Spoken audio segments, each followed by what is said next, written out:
My name is Savannah Brooks. I'm 28 years old.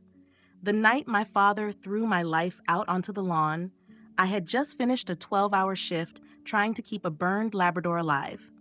I still smelled like antiseptic and damp fur when I pulled into the driveway and saw my duffel bag torn open on the grass, my scrubs tangled with a broken lamp, my winter coat half buried in the flower bed, and a box of childhood photos dumped upside down like garbage.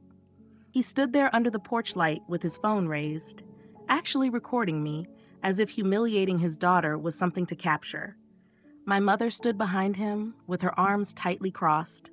My sister laughed, nudged one of my storage bins with her sneaker, and sent a stack of framed certificates sliding into the street. "You're 28, my father shouted loudly enough for the neighbors to hear. "You drain us like a parasite. I want you out tonight." The people across the street sat on their porch pretending not to watch, but they didn't miss anything. I looked at the phone, pointed at my face, and smiled directly into the camera. Have you ever been called a burden by the people who were supposed to love you most? Because in that moment, something inside me turned cold. I loaded everything into my car without crying, without begging, without giving them the reaction they expected. Then I walked up to all three of them and said quietly, "Hope you all sleep well tonight, because one day none of you will sleep at all." Before I tell you what he said next and what happened after I drove away, tell me, what time is it for you right now and where are you watching from? I'm curious how far this story will go. I didn't go to a friend's house. I didn't sit in a parking lot crying either. I drove 3 exits south, parked behind a 24-hour gas station, and listened to the voice memo I had accidentally recorded while packing my things. My father yelling, my sister laughing, my mother saying, "Just let her go, Richard. She brought this on herself." I replayed it 3 times, not because I enjoyed it, but because I needed to hear it clearly enough that I wouldn't soften it later. Families like mine survive by making you question your own memory. By morning, they would call it a misunderstanding. By next week, they'd say I was overreacting. By Christmas, they'd tell everyone I left over nothing. But the recording told the truth. I spent that first night in an extended stay motel with a flickering bathroom light, 2 granola bars from a vending machine, and one firm rule: I was not going back. Around 1:30 a.m., my phone lit up with 6 missed calls, then 11 messages, then 20. My father demanded to know where I was. My mother said I was unstable. My sister texted, "Lol, enjoy paying for everything yourself." I didn't respond. I took screenshots, made a folder, and named it "When They Start Lying." Maybe that sounds petty, but when people humiliate you publicly, documentation isn't pettiness, it's protection. The next morning, I called the only person I trusted to be honest, even when it was difficult. Noah Carter, the paramedic I met 2 years earlier when he brought a seizing beagle into the ER at 3 a.m. Noah didn't offer sympathy first. He said, "Tell me exactly what happened. Don't protect them." So I did. Every word, every look, every small performance my father staged for the neighborhood. Noah stayed quiet for a moment, then asked, "If they called you tonight crying, would you go back?" I stared at the motel curtain and surprised myself with how quickly the answer came. "No." "Good," he said. "Then stop acting like this is something you might fix. This is a fire you finally walked out of." That hit hard, because he was right. I hadn't been thrown out of a loving home. I had walked away from a system built on shame. Over burnt coffee in the motel lobby, I opened my gallery and deleted every family photo where my smile looked forced. Birthdays, barbecues, Christmas mornings, that version of normal I had spent years performing. Then I started searching for rooms to rent, extra shifts, and any opportunity that could move me closer to the certification program I had delayed for 3 years. My father always said serious careers were for people who finished what they started. The truth was, I had already been finishing more than he ever noticed. Saving animals, supporting strangers in the middle of the night, even covering groceries when my mother forgot her card. And then I understood something uncomfortable. They didn't push me out because I was weak. They did it because I was no longer useful in the way they preferred. Have you ever driven away, shaking so hard you could barely hold the steering wheel, but still smiling? Because deep down, you knew the people who underestimated you had just made a serious mistake. I did. and 10 days later they proved it. By day 3, I had secured a weekly motel rate, picked up 2 extra overnight shifts at the animal hospital, and had exactly $341 left after gas, food, and storage. It should have scared me more than it did. Instead, I felt strangely focused. No one slammed cabinets because I came home late. No one tracked how long I stayed in the shower. No one called me selfish for buying protein bars while my sister ordered takeout on my mother's card. At the hospital, things made sense.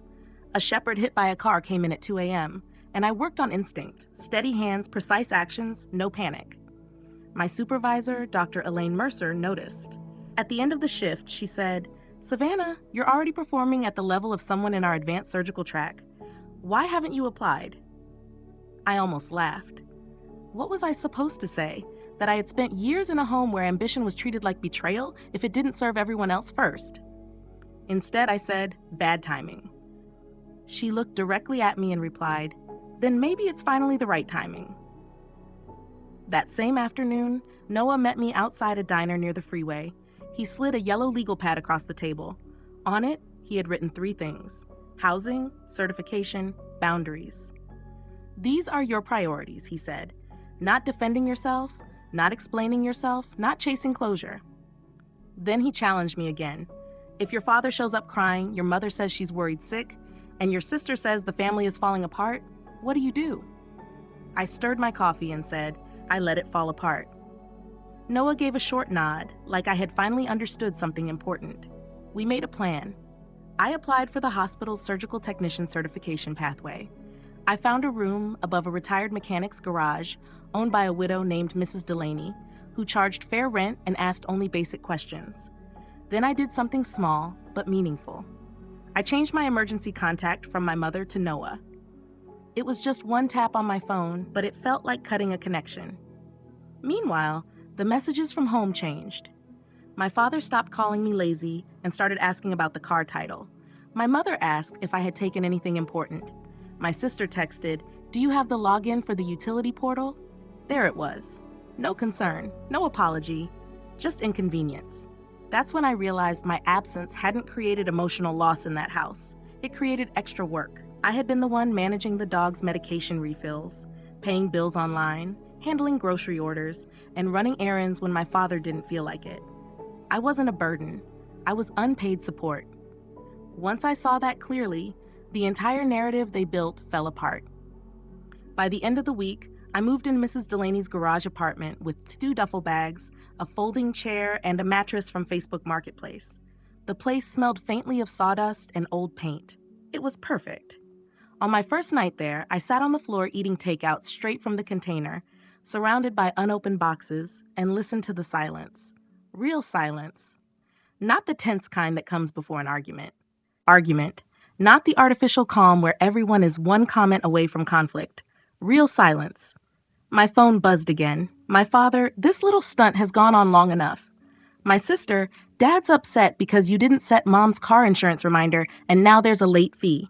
I laughed out loud. Not because it was funny, because it was revealing. The same people who threw my belongings into the yard were now realizing how much of their daily life depended on the daughter they called useless. For the first time since I left, revenge didn't look like arguing back. It looked like absence. It looked like letting them experience the workload I used to carry. Let me ask you this. If your family only recognizes your value after you stop supporting them, were they ever truly valuing you, or just relying on you without acknowledgement? Days 6 through 10 were when things started to fall apart. I know that because Mrs. Delaney, my new landlady, happened to know many people in the neighborhood where I grew up. She didn't gossip maliciously, but she paid attention to facts, and facts reached her.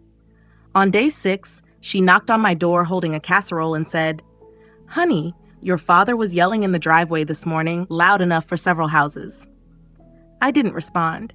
She added, "People only get that loud when the reaction they expected doesn't happen." Later that night, my sister sent a long message that began with, "You're unbelievable," and ended with, "Mom cried at Costco." I didn't reply. On day 7, Noah called after his shift and mentioned he had been near my old street. "Your dad was outside arguing with a cable technician," he said. "Apparently someone forgot the account password." Again, not emotion, but responsibility gaps. On day 8, my mother called from an unknown number and left a voicemail that started with tears and ended in blame. She said I was punishing the family, embarrassing them, making neighbors talk, and turning my father into someone she barely recognized. That part almost made me smile. He had always been the same person. The only difference now was that I was no longer there to absorb it. On day 9, I received a message that confirmed everything had shifted. It wasn't from family. It was from a former coworker whose relative lived near my parents. "Hey, not sure if I should say this, but people are talking. Your dad recorded that lawn incident and showed it at work. It didn't go well. People think it makes him look harsh. I read it multiple times. So what was his intention? Removal or public validation? Because those are not the same. He likely believed it would present him as a strict parent finally taking control. Instead, it presented him as someone publicly humiliating his own child. And sometimes, public opinion doesn't support that behavior." That same night, my phone filled with messages, 88 by 2:30 a.m., my father demanding responses, my sister saying he was losing control, my mother insisting I call immediately. Then one message stood out: "He can't sleep." I sat on the edge of my mattress looking at it. Not out of sympathy, but because I remembered his certainty that night under the porch light. People like him often assume consequences are temporary, that anger disappears and everything resets. But when accountability returns, it doesn't arrive quietly. The next afternoon, while assisting with emergency surgery prep on a golden retriever, Dr. Mercer pulled me aside. My certification application had been accepted. More than that, the hospital was willing to sponsor most of it if I committed to the full-year surgical track. I didn't react outwardly, but internally it felt like validation. The same week my father struggled because I stopped managing his household, I was stepping into the career he had always questioned. That evening, I finally listened to the voicemails. My father no longer sounded angry. He sounded worn down. My mother sounded anxious. My sister sounded unsettled in a self-focused way. The kind of reaction that happens when a system begins to collapse. Later, Mrs. Delaney mentioned another argument at the house. My father blaming my sister blaming him. My mother crying, saying they needed me to fix everything. Fix it. That word stood out because it raises a question. Did the family fall apart because I left, or because there was no one left to carry the pressure? The answer was clear. I wasn't the cause, I had been the buffer. The first time I answered my father after leaving wasn't out of emotion. It was to hear the truth directly. 10 days after he threw my belongings outside, he called while I was in the hospital break room. I started recording before answering. "What?" I said. He didn't greet me. "Where are you?" "At work." "Don't get smart." Same tone, same assumption of control. He went on about my mother's stress, my sister's behavior, missed bills, and how I was selfish for disappearing when the family needed stability. I let him finish. Then he said something I won't forget. "If you don't come back and fix this, I'll make sure everyone knows what kind of daughter you are." I leaned back in the chair and smiled slightly. There it was, not concern, not regret. Reputation management. "You mean tell people you threw your daughter's belongings onto the lawn while recording it?" I asked. Silence. "Go ahead," I added. Another pause. Shorter, sharper. "You think you're confident now because someone's influencing you?" "No," I said. "I think I'm confident because I'm finally hearing my own thoughts." He started raising his voice, but I interrupted. "And for clarity, this call is recorded." The silence that followed was immediate. Then he hung up. I sat there for a moment, then let out a quiet laugh. Not from humor, but from clarity. I saved the recording next to the original file. Then I returned to work and continued assisting with a critical case like nothing had shifted. That evening, Dr. Mercer formally offered me the sponsored surgical track position along with a raise. I accepted immediately. She shook my hand and said, "You belong here, Savannah." It was a simple sentence, but it stayed with me. At home, belonging had conditions. At work, it was based on merit. When I returned to the apartment, Mrs. Delaney was outside watering her plants. She looked over and said, "Your father stopped by." I paused. She added calmly, "I didn't let him in. Told him if he wanted to raise his voice, he could do it in public." I appreciated that more than I said. She handed me a piece of paper with his number. He left this, just in case you forgot it. Then she added, "People are talking, but not in his favor. Situations like that don't reflect well socially." Apparently, someone from across the street had shared their version of events, and it spread through his workplace. Nothing extreme happened, but he was being viewed differently, quietly judged. Later that night, my sister texted, "What did you say to him? He's acting out." I didn't respond. Then she added, "Mom says this has gone too far." That one, I answered, "It went too far the night he put my life on the lawn." She read it immediately. No reply. What stood out wasn't that they were struggling. It was that only through that struggle did they begin to see me as an individual, not a role, not a function, but a person. Some might think response should be louder or more direct, but there is a different kind of outcome in becoming independent from people who relied on dismissing you. Have you ever seen someone who once dismissed you suddenly try to control how others see you because they realize your version of the story may outlast theirs? That was the moment I understood the situation had already shifted. 2 days later, my father showed up in person, not at the old house or the motel, but outside Mrs. Delaney's apartment just after sunset. I saw his truck first, then came the knock. Firm, impatient, familiar. My body reacted before my thoughts did. Tension, alertness, a familiar sense of unease. But I stayed steady. I opened the door with the chain still locked. He looked different, not broken, but worn down. "We need to talk," he said. "We're talking now," I replied. He glanced inside at the small apartment, the basic furniture, the unpacked boxes. I could see the judgment forming, but it didn't carry weight anymore. "Your mother is overwhelmed," he said. "Your sister is upset. This has gone on long enough." I was angry. "You filmed it." "You filmed it," I corrected. He paused, then shifted tone. "Savannah, I just wanted you to stand on your own." "I am," I said. "That's the issue." He looked genuinely caught off guard. In that moment, I understood something clearly. Control had depended on my need for approval. Without that, his influence weakened. Then he stepped closer and lowered his voice. "You're making me look bad." Not concern, not regret, just perception.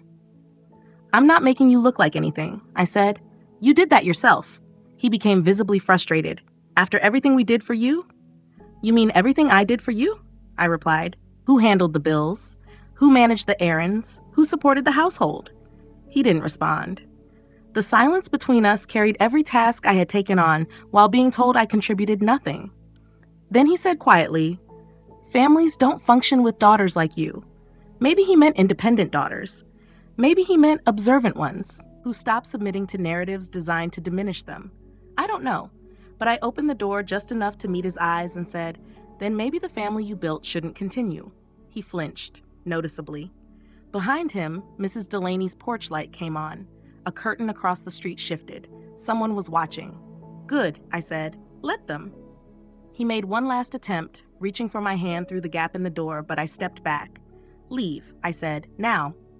"Savannah, leave before I play the recording of you threatening me for this entire street to hear." That ended it. He looked at me like I was unfamiliar. Maybe because I was. Then he turned, walked to his truck, and drove off quickly. The moment he disappeared around the corner, my legs weakened slightly, but I didn't cry. I locked the door, leaned against it, and steadied my breathing until the tension passed. 10 minutes later, my phone buzzed. "Mrs. Delaney, proud of you. Also, your father sped off and nearly hit a trash can." 20 minutes after that, Noah called and stayed on speaker while I washed dishes, just to keep my mind from replaying everything. Then another message came, this time from an old neighbor. "Not trying to get involved, but your dad is being talked about. People heard enough tonight to understand what happened." Nothing extreme followed. No dramatic fallout. Just the steady social consequence of being recognized as the man who forced his daughter out and then tracked her down, still expecting control. For someone like him, that kind of exposure carried more weight than any argument. I won't say I felt nothing. There was grief. There always is when you close a door on a parent, even when they leave you no choice. But there was also a sense of relief. So, here's a question people rarely ask directly. When your parent stands outside asking for control in the language of family, and you still choose to close the door, are you being harsh? Or are you finally experiencing independence after years without it? A week later, Everything came together at one event: an animal rescue fundraiser in the park near my old neighborhood.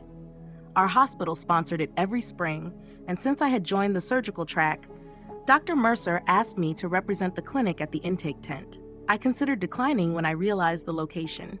Then I found out my parents were attending a neighborhood picnic on the other side of the same park. Of course they were. My father preferred public settings. I went anyway.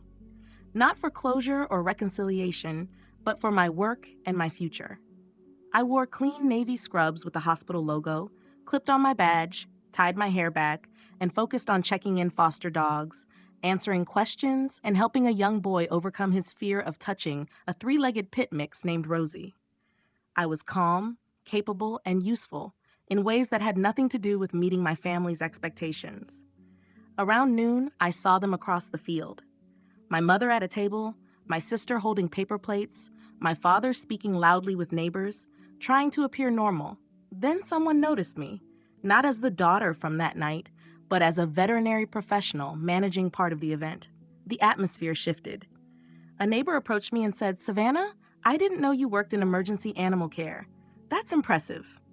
Impressive. Interesting word, considering the last time she saw me. Another neighbor asked if I was in a specialty training program. Dr. Mercer, overhearing, answered clearly, "She's one of the best technicians we have." My father heard that. I could tell because when I looked over, his expression had changed. Public judgment had introduced me one way. Public competence was now presenting me another, and this version carried credibility. My sister approached first. She looked different, less confident, more tired. "Can we talk?" she asked. "You can talk," I said. She glanced back at our parents and lowered her voice. "Things have been difficult. He's angry all the time. Mom keeps crying. People keep asking questions." I let her speak. Then she added, "I didn't think it would go this far." That was the closest I had heard to accountability. "You kicked my bag into the street," I said. She nodded. "I know." "You laughed." Her eyes filled. "I know." I believe she regretted it, but regret doesn't erase impact. "You don't get to rely on me as a sister only when things become difficult," I said. "That environment existed before I left. You just weren't experiencing it the same way." She started crying beside the booth, not dramatically, but in a way she couldn't hide. A few minutes later, my mother approached, tense and cautious. "Please," she said quietly, looking around. "Not here." I almost smiled. "This is where it happened," I replied. She looked at my badge, my coworkers, the setup around me, and something in her expression shifted. Maybe realization, maybe discomfort.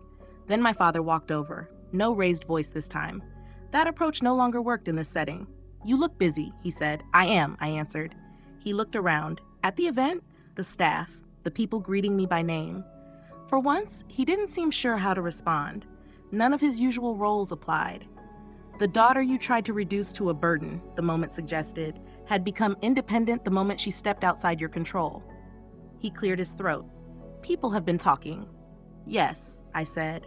"That happens when people witness what you did." My mother closed her eyes. My sister looked down. He seemed ready to argue, to reframe the situation.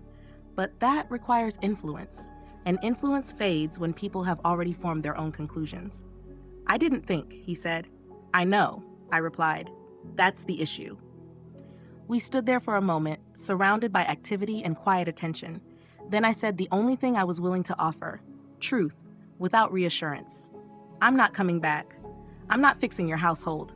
I'm not taking that role again. What happened after I left isn't something I caused. It's what was already there once I stopped carrying it." No one argued. My sister wiped her face and said, "I'm sorry." This time, it sounded sincere. My mother looked like she wanted to ask for something: a visit, a call, reassurance. But I kept it clear. "Maybe one day we can talk," I said. "But not because you need me to make things easier. It will be because you've learned not to treat me as disposable." Then Dr. Mercer called my name and I returned to work. That was the conclusion they received. Not reconciliation, not conflict, just a decision made clearly in front of them. Later, as the event ended and the park cleared, I stood by my car and opened the recording from that night. My father's voice, my sister's laughter, my mother's silence. I listened for a few seconds, then deleted it. Not out of forgiveness, but because I no longer needed evidence. The outcome had already unfolded. My father became someone viewed differently. My sister realized that harmful actions done for approval are still harmful. My mother learned that staying neutral in harm is not the same as being uninvolved. And I learned something difficult. Sometimes leaving your family isn't betrayal. Sometimes it's the only way to protect yourself and to make them face who they are without you managing it. I used to believe family meant permanence, no matter the situation. Now I see that connection without respect isn't sustainable. If someone only values you when you stay small, silent, or useful, then stepping away may be the most honest decision you can make. So here's the question I'll leave you with. Would you walk away from people who define your suffering as love, or would you stay, just to avoid being called ungrateful?